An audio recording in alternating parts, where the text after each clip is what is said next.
Hello जी, कैसे हैं आप लोग। आशा करते हैं आप लोग बहुत ज़्यादा बढ़िया होंगे। आप लोगों की प्यार और सपोर्ट से हम लोग भी काफ़ी ज़्यादा अच्छा है। जैसा कि आपने थंबनेल में ही देखा होगा कि आज का टॉपिक क्या है, तो जी आज बात करने वाले हैं। एक प्यारे से भाई का कमेंट आया था कि भाई ऐसा है, मैं कॉल सेंटर की बात बताना चाहूँगा। उन्होंने ये लिखा था कमेंट में कि कॉल सेंटर का जॉब मतलब लात मार हो जाना। आपने हमारे Q&A में देखा होगा उस कमेंट को कि वो कॉल सेंटर के बारे में कह रहे थे, गाली सुन सुन करके, लात मार सुन सुन करके एक हो जाना। मतलब उनका कहना है कि बहुत ज़्यादा दुर्व्यवहार होना, अगर जो आप कॉल सेंटर की जॉब करना चाहते हो तो इसके लिए मैं उसको बताने वाला हूँ और आप सबको भी इस वीडियो में जवाब देने वाला हूँ कि क्या सच में कॉल सेंटर का जॉब ऐसा होता है, इतना गंदा होता है क्या। मतलब कॉल सेंटर की जॉब करनी चाहिए या नहीं करनी चाहिए, कॉल सेंटर का जॉब सही है या गलत है, लड़कियों के लिए बढ़िया है या नहीं है, लड़कों के लिए बढ़िया है या नहीं है, क्या सच में यहाँ सिर्फ जिल्लत भरा जॉब है, क्या नहीं करनी चाहिए क्या। वही सब इस वीडियो में बातें करने वाला हूँ। ठीक है, चैनल को सब्सक्राइब कर लीजिएगा। इस चैनल पे बस जॉब की बातें होती है, कमाई की बातें होती है। चलिए बातें करना शुरू करते हैं। क्या सच में ऐसा ही होता है कॉल सेंटर में, इतना गलत जॉब है क्या। तो जी सबसे पहले आप जवाब सुनिए। देखिए सारे जॉब कॉल सेंटर जॉब बहुत प्रकार के होते हैं। बहुत सारा होता है टारगेट वाला जॉब, जहाँ आपको टारगेट दिया जाता है कि आपको डेली इतने कस्टमर को हैंडल करना है, इतने कॉल्स लेने हैं, 250 कॉल, 200 कॉल, और depend on company to company और कहाँ जॉब कर रहे हो वहाँ भी वो भी मैटर करता है। ठीक है, तो बहुत जगह होता है कि भाई आपको इतने कॉल्स लेने हैं पर डे के, 250 कस्टमर को आपको हैंडल करना है। कहीं ये रहता है 200 कस्टमर को हैंडल करना है। तो उसके अनुसार देखा जाए तो होता क्या है, बहुत बार कस्टमर हम पे बहुत भला भला बुरा कह देते हैं। ये बात बिल्कुल सही है कि बहुत कुछ वो कह देते हैं, पर वो देखो सच्चाई देखा जाए तो वो हमें नहीं कह रहे होते हैं। ठीक है, रियलिटी ये है कि वो हमें कुछ नहीं कह रहे हैं, वो हमारी कंपनी को कह रहे हैं। जैसे एग्जाम्पल के लिए समझिए कि मैं अगर जो कोई प्रोडक्ट मैं फ्लिपकार्ट से मंगाया और वो प्रोडक्ट में कुछ फॉल्ट आ गया या प्रोडक्ट ही डैमेज आ गया या दूसरा प्रोडक्ट आ गया, तो हम लोग जब कस्टमर केयर से कॉल करते हैं तो उनको बहुत कुछ सुना देते हैं, बोल देते हैं, डांट देते हैं। जी बोलते हैं, बिल्कुल ये सही बात है। पर क्या हम उन्हें बोल रहे हैं, हम तो उन्हें जानते भी नहीं जिनसे हमारा बात हो रहा होता है। कस्टमर से ना जान ना पहचान, बस हम उनके पास अपना क्वेरी रख रहे होते हैं, जिसके कारण हमें बुरा लगता है कि हमारे साथ इतना गलत हुआ, तो वो बात रखते हैं। तो हम उन्हें नहीं कह रहे हैं, उनकी कंपनी को कह रहे होते हैं। ठीक है, पर हाँ सामने वाले को के थ्रू ही कहते हैं वो बात को, क्योंकि हमारे से तो कंपनी की ओनर का बात हो नहीं पाता है। तो भाई जो हमसे बात करेंगे उस कंपनी के बिहाफ से हम उन्हीं से कहेंगे। तो जी ऐसा होता ज़रूर है कि बहुत कोई बोल देता है। ठीक है, और कुछ लोग ऐसे भी होते हैं कि गाली गलौज भी कर देते हैं। ठीक है, बहुत कोई आपने देखा होगा कि गाली गलौज भी कर देते हैं, आपने भी सुने होंगे। तो जी वो कर देते हैं, पर आपको नहीं करते हैं, ये बात देखा जाता है। पर आप कहोगे भाई मान रहा हूँ मैं, वो मुझे नहीं कर रहे हैं, पर बुरा तो मुझे ही लग रहा है ना, वो मुझे गाली दे रहे हैं। आपको भले ही मुझे वो जानते पहचानते नहीं हो, पर वो अब्यूज़ मुझे ही कहीं न कहीं कर रहे हैं भाई, मुझे बुरा लगता है, करना चाहिए नहीं। देख लीजिए, अगर जो आपकी क्वालिफ़िकेशन वाक़ई में बहुत बढ़िया है, तो मत करिए। आपको लगता है कि कॉल सेंटर से अच्छी आपको जॉब करनी चाहिए तो करिए। जहाँ आपको बढ़िया लगता है वहाँ करिए। लेकिन हाँ, कॉल सेंटर जो जॉब करते हैं ना, 50 टू 60% देखा जाए तो वो स्टार्टिंग में मजबूरी में करते हैं कि चलो कहीं से सोर्स ऑफ इनकम होते रहे, और बाकी बढ़िया जॉब वो लोग ढूँढते रहते हैं।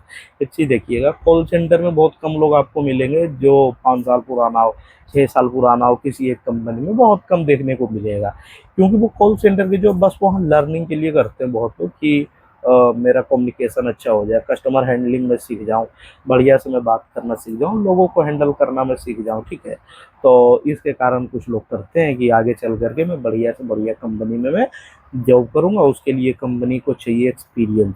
कॉल सेंटर का एक्सपीरियंस बहुत ज़्यादा खोजते हैं, और कॉल सेंटर एक ऐसा जॉब हो जाता है कि यहाँ का एक्सपीरियंस आप अधिकांश जगह पे यूज़ कर सकते हो। ठीक है, जितना भी वैकेंसीज होती है, मतलब 50% तो मान ही सकते हो कि इसका यूज हो ही जाएगा, वो वैलिड कर ही देते हैं। क्योंकि यहाँ हमें जो है कस्टमर हैंडलिंग का मेन नॉलेज आ जाता है, कम्युनिकेशन स्किल आ जाते हैं, हमें कैसे बात करना है। आप बिना कस्टमर से मिले कॉल पे कस्टमर को हैंडल कर देते हो, कस्टमर को अट्रैक्ट कर लेते हो आप अपने प्रोडक्ट को परचेस करने के लिए। तो इस बात से आप समझिए कि कॉल सेंटर का एक्सपीरियंस बहुत ज़्यादा फ़ायदा कर जाता है आगे चल करके, अगर जो आपका इसका एक्सपीरियंस है तो। ठीक है, और बात किया जाए कि कॉल सेंटर में सब जगह ऐसे होते हैं क्या, नहीं नहीं, कुछ कुछ जगह पे होते हैं। देखो वहीं ज़्यादा आपको सुनने को मिलेगा। कुछ कुछ कंपनीज होते हैं जैसे कि उनकी सर्विस ख़राब है, जिसके कारण वो कस्टमर आपसे भला बुरा कह देते हैं, कुछ अब्यूज़ कर देते हैं आपको।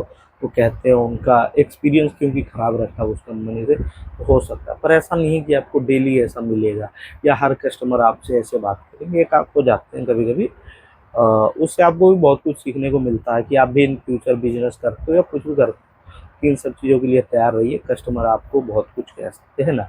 लेकिन हाँ, इसका मतलब ये नहीं कि कॉल सेंटर का जॉब खराब है। अभी जो सबसे ईज़िली जो जॉब मिलता है वो कॉल सेंटर का ही है। आपको आसानी से कहीं भी आप जॉब ढूँढते हो बड़े-बड़े शहर में, तो देखते हो कॉल सेंटर का जॉब आपको ईज़िली मिल जाता है। टेलीकॉलिंग का जॉब आपको आसानी से मिल जाता है, ठीक है। आप अधिकांश कंपनीज़ में देखिएगा, अगर जो आप कहीं और जॉब करना चाहते हो कॉल सेंटर के अलावा, तो वो आपसे कहीं न कहीं वो एक्सपीरियंस ढूँढते हैं। लेकिन आपको कॉल सेंटर का ही एक ऐसा जॉब मिलेगा जहाँ फ्रेशर को भी हायर कर लेते हैं लोग, ठीक है। तो यहाँ एक फ़ायदा मिल जाता है और रीज़न ये भी हो जाता है क्योंकि लोग छोड़ते रहते हैं इस जॉब को कर के एक्सपीरियंस आ जाता है कहीं और उनकी जॉब लग जाती है, तो वो छोड़ते रहते हैं, ठीक है, ये बात तो है। पर हाँ, एक चीज़ तो है, यहाँ फ्रेशर को भी हायर किया जाता है अगर जो दूसरे चीज़ों को, दूसरे वर्क को देखो तो उसकी तुलना में आपको यहाँ ईज़िली वर्क मिलते हैं। जैसे आपको सेल्स एग्ज़ीक्यूटिव का ही जॉब देखा जाए, एक्सपीरियंस खोजिएगा, आपकी मैनेजर का ही जॉब देखा जाएगा, एक्सपीरियंस खोजिएगा। बहुत सारी हम देखे होंगे, आप वैकेंसी आपके लिए ला रहा हूँ इस चैनल पे, तो अधिकांश जॉब में मैं कह रहा हूँ कि भाई आपके पास 6 महीने का एक्सपीरियंस, साल भर का एक्सपीरियंस, 2 साल का एक्सपीरियंस, जो भी है मैं रख देता हूँ उस बात को, ठीक है। तो कहीं न कहीं वो एक्सपीरियंस ढूँढते हैं, पर यहाँ कभी भी आपको नहीं कहेगा कि एक्सपीरियंस चाहिए ही चाहिए। हाँ, बहुत जगह पे एक्सपीरियंस लोग को ढूँढते हैं, वहाँ आपकी छँटाई हो जाती है अगर जो आप फ्रेशर हो तो, क्योंकि उन्हें एक्सपीरियंस भी बंदा चाहिए होती है, ये भी बात सही है, ठीक है। और ये फ्रेशर को ईज़िली मिलने वाला जॉब है। अगर जो आप जॉब ढूँढ-ढूँढ करके परेशान हो जाते हो ना, तो कॉल सेंटर ही एक ऐसा जॉब है जो आपको ईज़िली मिल जाते हैं। ये जॉब बहुत तरह के होते हैं, एक जो हो जाता है कि डायरेक्ट हम कस्टमर को खुद से कॉल करते हैं, एक जो होता है वो हमें कॉल करते हैं, ठीक है। एक हो गया इनबाउंड, एक हो गया आउटबाउंड। तो जब आप इधर से करते हो अपने प्रोडक्ट के लिए, तब वो ज़्यादा आपको भला-बुरा कह सकते हैं क्योंकि वो इरिटेट हो जाते हैं। बहुत बहुत जगह से ऐसे-ऐसे कॉल आते रहते हैं, सर हमारे ये प्रोडक्ट है, वो प्रोडक्ट है। और एक होता है उधर से ही वो करते हैं कि मैम ये हो गया क्वेरी, वो हो गया क्वेरी। तो वो जब फ़ोन करते हैं बहुत कम चांस है कि आपको बहुत ज़्यादा बहुत कुछ सुना देंगे, नहीं। लेकिन हाँ, इधर से जब आप करते हो तो सामने वाला थोड़ा-सा बढ़-चढ़ के बोलता है। ये बात बिल्कुल सही है, मुझे लगा इस बात को आप लोगों से समझा देनी चाहिए। आपको वीडियो देख कर के कैसा लगा ज़रूर बताएँ, कैसी आपको इसमें जानकारी मिली, आपके मन में और भी कोई कॉल सेंटर से रिलेटेड सवाल है, पूछिए कि भाई क्या यहाँ सिर्फ़ एक्सपीरियंस? तो नहीं, फ्रेशर भी हायर होंगे, बहुत तरह के होते हैं। इंग्लिश कॉलिंग होती है, इंटरनेशनल कॉलिंग जिसे कहते हैं, उसमें तो और ज़्यादा सैलरी भी मिलती है, बहुत कुछ मिलते हैं फ़ायदे, बहुत कुछ मैं बताया हूँ। आप मेरा प्लेलिस्ट ओपन कर लीजिएगा, टेली कॉलिंग के नेम से होगा मेरा प्लेलिस्ट या फिर कॉल सेंटर के नेम से, आपको मिल जाएगी, वहाँ डिटेल में आप समझ जाओगे, ठीक है। या फिर अगर जो आपकी क्वालिफ़िकेशन 10th है, 12th है, ग्रेजुएट, तो उसका भी मैं प्लेलिस्ट बनाया हूँ। 10th वाले का प्लेलिस्ट में जाइएगा, आपको ईज़िली कॉल सेंटर की जॉब्स वहाँ पे मिल जाएँगी, 12th वाले में भी मिल जाएँगी, ग्रेजुएट वाले भी मिल जाएँगे, जहाँ आपकी सैलरी, वर्किंग टाइमिंग क्या-क्या है, सब कुछ वहाँ डिटेल में समझाया हुआ है, ठीक है। वहाँ आपको ए टू जेड में समझाया हूँ, क्या सैलरी मिलेगा, कितने हॉलिडे मिलेंगी, क्या यहाँ इंसेंटिव मिलते हैं या नहीं मिलते हैं, जो-जो है सब कुछ मैं समझाया हूँ। अगर जो आप इंटरेस्टेड हो इस चैनल पे तो विज़िट ज़रूर करें प्लेलिस्ट पे भी, ठीक है। और चैनल पे नए हो तो प्लीज़ सब्सक्राइब ज़रूर करें और वीडियो को लाइक ज़रूर करें, कमेंट करके फीडबैक ज़रूर दें कि कैसा लगा वीडियो, ठीक है। और किसी प्रकार की अगर जो आपके पास क्वेरी है, कुछ पूछना चाहते हो हमसे, तो आप इंस्टाग्राम पे संपर्क कर लीजिएगा, लिंक आपको डिस्क्रिप्शन में मिल जाएँगे, ठीक है। फॉलो ज़रूर करना भाई, ठीक है। चलिए guys, love you guys, bye, मिलेंगे अब किसी और वीडियो में।